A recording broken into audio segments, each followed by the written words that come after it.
Dans cet épisode, le Body-Mind plongé dans la blessure d'injustice qui naît entre 4 et 6 ans face à un parent perçu comme froid, autoritaire ou critique, incapable de valoriser l'enfant à sa juste valeur. En s'appuyant sur les approches psychocorporelles de Wilhelm Reich, Alexander Lowen et John Pierrakos, nous explorons comment cette blessure forge la typologie du rigide. Un corps tendu, une posture droite masquant une sensibilité refoulée et un esprit perfectionniste cherchant à éviter l'injustice. Cette raideur, bien que protectrice, perpétue un cycle de vulnérabilité masquée. Vous découvrirez les manifestations physiques telles que les tensions, la mâchoire serrée, et comportementales telles que l'optimisme excessif, difficulté à recevoir, ainsi que des pistes pour évoluer, relâcher les tensions, s'ouvrir à la souplesse et reconnecter avec votre authenticité. Si vous voulez apprendre vraiment ce qu'est ressentir, à mettre des mots sur vos sensations, vos émotions, jusqu'à devenir l'expert de votre énergie sexuelle selon l'approche de Wilhelm Reich, je vous laisse avec Cécile, psychothérapeute et sexologue, avec une pratique en cabinet depuis 25 ans.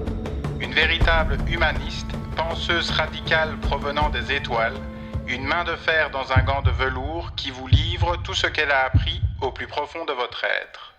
La blessure d'injustice surgit quand nous ne nous sentons pas appréciés à notre juste valeur, respectés ou récompensés selon nos mérites. Cette blessure prend racine entre 4 et 6 ans, au moment où l'enfant développe son individualité, souvent avec le parent du même sexe. Mais que fait un parent pour que cette blessure s'installe ? Selon les observations tirées de nos réflexions, ce parent peut adopter une attitude perçue comme froide, non pas nécessairement par manque d'amour, mais par une incapacité à exprimer ses émotions ou à se connecter affectivement. Il peut aussi être autoritaire, imposant des règles strictes sans tenir compte des besoins de l'enfant, ou sévère, critiquant fréquemment ses actions au lieu de les valoriser. Par exemple, un parent peut exiger la perfection en disant « tu peux faire mieux » ou « ce n'est pas assez bien » ou montrer de l'intolérance face aux erreurs, renforçant chez l'enfant l'idée qu'il doit se conformer pour être accepté. Cette dynamique est souvent inconsciente. Le parent lui-même peut porter la même blessure d'injustice transmise par son propre passé. Wilhelm Reich expliquait que ces interactions répressives créent une armure caractérielle ou cuirasse, une tension physique qui protège l'enfant d'un environnement jugé injuste, tandis qu'Alexander Lowen soulignait que cette armure rigide naît de la peur quand l'enfant n'est pas accepté tel qu'il est, un traumatisme bloquant alors la spontanéité. John Pierrakos ajoutait une dimension plus énergétique, cette peur sentie face à ce schéma, quand je ne suis pas accepté, rigidifie alors le corps, coupant le noyau, le vrai moi de son énergie vitale. Reich, Lowen et Pierrakos s'accordent. Ces comportements parentaux, qu'ils soient froids, critiques ou conformistes, amplifient un rejet de soi, menant à une posture droite et tendue, symbole d'un contrôle excessif, masquant la vulnérabilité. Des études sur l'attachement montrent que des critiques parentales répétées augmentent le cortisol, l'hormone du stress, favorisant des tensions musculaires chroniques, un phénomène central dans la typologie du rigide. Regardons maintenant comment cette blessure se manifeste. Physiquement, le rigide arbore un corps droit, bien proportionné, avec des épaules alignées et des fesses rondes. Reich observait une armure musculaire, notamment dans le cou et le haut du dos, où les tensions bloquent l'énergie. Lowen notait une raideur dans les mouvements, une mâchoire serrée et un regard brillant, masquant une sensibilité refoulée. Pierrakos ajoutait que cette rigidité protège un noyau énergétique surchargé, avec des blocages dans le plexus solaire, souvent visibles quand les bras se croisent. Comportementalement, le rigide est perfectionniste, cherchant la justice à tout prix. Il se coupe de ses émotions, affirmant « pas de problème, tout va bien », même face aux défis. Lowen soulignait cet optimisme excessif pour éviter de sentir la souffrance, tandis que Pierrakos notait une difficulté à recevoir, par peur quand j'imagine être injuste envers les autres. Le rigide doute de ses choix, rougit sous la honte et se compare créant un cycle d'auto-exigence. Reich voit l'armure comme une défense physique, Lowen comme une répression émotionnelle et Pierrakos comme un blocage énergétique, et tous convergeant vers une posture rigide masquant une sensibilité profonde. Cette tension empêche l'authenticité, renforçant la blessure d'injustice. Imaginez un rigide refusant un cadeau, par peur quand il imagine être redevable, puis bien sûr se plaindre ensuite que personne ne le valorise. Ou s'épuisant au travail pour être parfait pour prouver sa valeur, mais alors ressentir de l'injustice quand ses efforts ne sont pas reconnus, recréant le schéma de son enfance. Le schéma fondamental du rigide est la peur quand il n'est pas accepté ou qu'il imagine ne pas être accepté tel qu'il est, menant à une répression émotionnelle.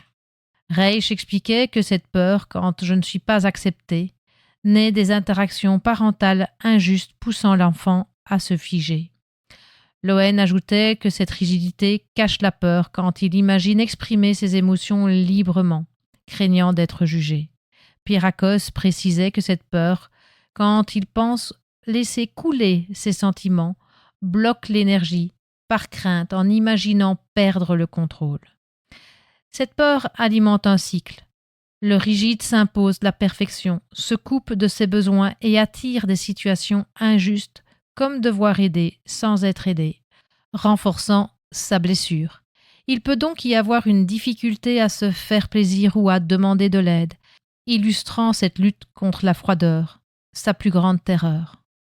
Les trois auteurs s'accordent sur un schéma de peur en lien avec de la vulnérabilité, masquée par la raideur, perpétuant l'injustice qu'il cherche à éviter.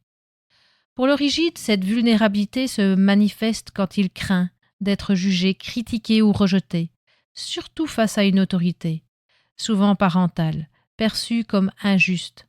Par exemple, un enfant qui reçoit des critiques constantes de son parent, avec des phrases comme « ce n'est pas assez bien », peut avoir peur de révéler ses émotions ou ses faiblesses, car il associe cela à un risque d'être encore plus maltraité. Imaginez un enfant qui pleure après une remarque dure de son père. Si ce père répond par de l'indifférence ou une nouvelle critique, par exemple « arrête de te plaindre » ou « il ne faut pas pleurer », l'enfant apprend à cacher sa tristesse, percevant cette réaction comme injuste. Cette peur, en lien avec la vulnérabilité, devient alors un moteur central. Pour se protéger à ressentir cette peur, le rigide développe une raideur physique et émotionnelle. Physiquement, cela se traduit par des tensions musculaires, au cou, mâchoire serrée, bras croisés, et une posture droite comme une armure décrite par Reich. Émotionnellement, il réprime ses sentiments, adoptant une façade de contrôle et de perfectionnisme. Cette raideur est une défense. En se tenant droit et en cachant sa sensibilité, il évite de montrer sa fragilité. Cet enfant grandit et devient un adulte qui se tient très droit, évite de parler de ses doutes et travaille sans relâche pour être parfait. Il croise les bras ou serre les poings inconsciemment pour ne pas sentir l'émotion qui monte comme une barrière contre la vulnérabilité. Des voies existent pour évoluer et sortir de cette cuirasse. Reich proposait de dissoudre l'armure par des exercices de respiration et de relâchement musculaire, libérant les tensions du cou et du dos. Lowen suggérait un travail thérapeutique pour exprimer les émotions refoulées, comme la colère ou la honte, dans un espace sécurisant.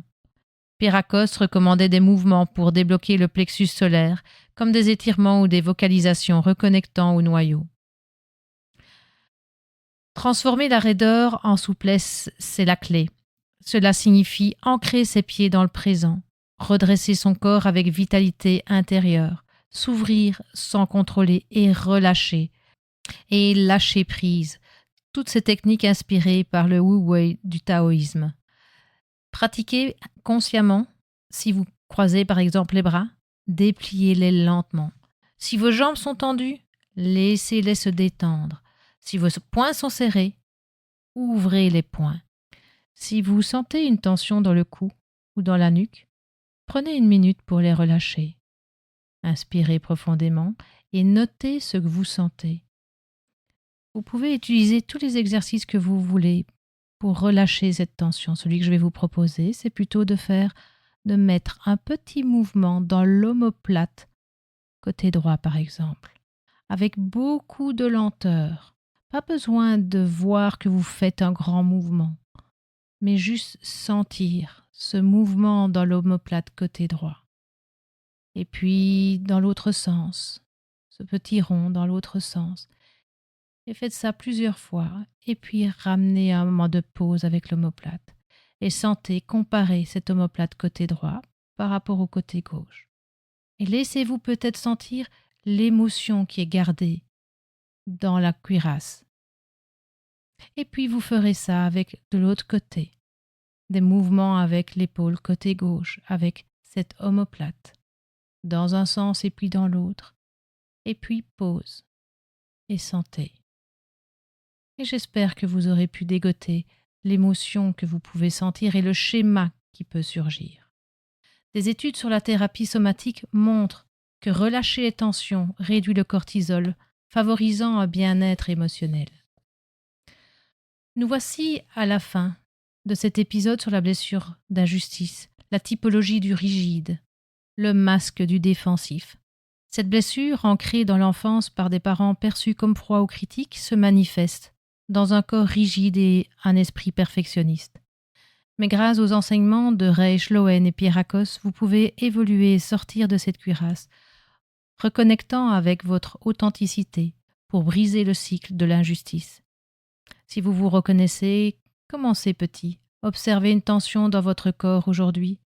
Peut-être vos bras croisés ou votre mâchoire serrée, votre cou, votre nuque. Et prenez un instant pour la relâcher. Ne vous contentez pas de réfléchir. Ressentez, sentez.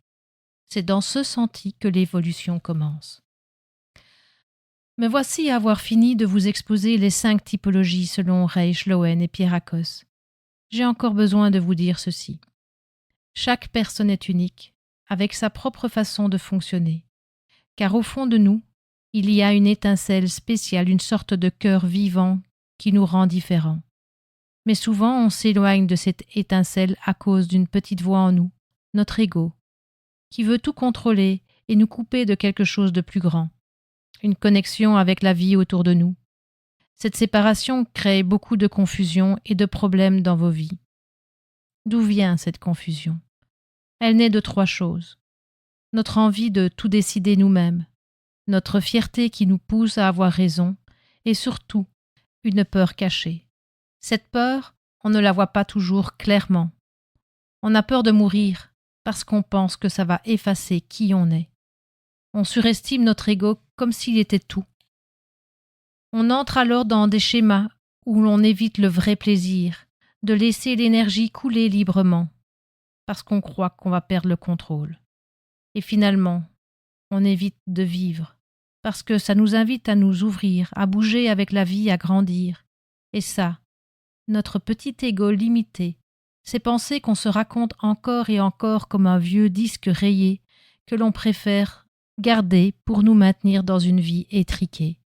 Cet ego est dérouté avec tous ses choix face à tout ce que l'on peut vivre pleinement.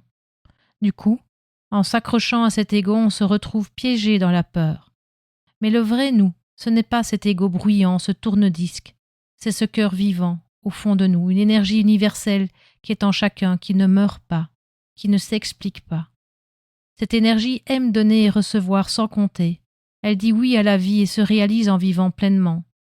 L'idée de ce body-mind, c'est d'aider cet ego effrayé à se reconnecter à ce cœur, vivant, pour qu'on arrête de se cacher et qu'on ose vivre, enfin, pleinement.